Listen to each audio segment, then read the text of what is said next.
Ukraine ఓటమన్నటువంటిది Russia విజయం అవుతుంది. Russia ఇలాగే విజయం సాధిస్తే రేపు నాటో దేశాల మీదను కూడా గెలుస్తుంది అని జర్మనీ సూచించడం, నాటో దేశాలన్నీ భయపడుతున్నటువంటి నేపథ్యంలో అమెరికా ఇక రష్యాని చావు దెబ్బతీయడానికి పెద్ద ఎత్తే వేసింది.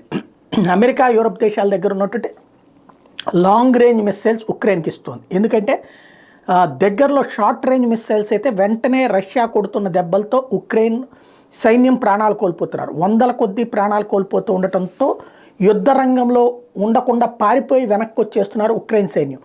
ఆ పరిస్థితుల్లో దూరం నుంచి, అంటే రష్యాకి కనబడనంత దూరం నుండి అటాక్ చేయమంటే చేయడానికి సిద్ధంగా ఉన్నారు, కానీ రష్యాకి ఎదురుపడి యుద్ధం చేసే స్థితిలో లేరు. ఈ దశలో లాంగ్ రేంజ్ మిస్సైల్స్ అయితే కనుక రష్యా లోపల ఉన్నటువంటి భూభాగాల మీదకి దాడి చేయడానికి వీలవుతుంది.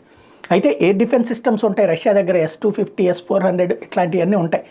కానీ వరుస పెట్టి ఎడతెరిపి లేకుండా కనుక మిస్సైల్స్ అటాక్ చేస్తే వాటిట్లో కొన్నింటి నిలువరించగలుగుతుంది, కొన్ని వెళ్ళి పేలుస్తాయి కదా. అట్లాంటి పేల్పుళ్ళకి కావలసినటువంటి ఆయుధాలని ఇప్పుడు ప్రస్తుతం అమెరికా యూరప్ దేశాలు ఉక్రెయిన్కి ఇస్తున్నాయి.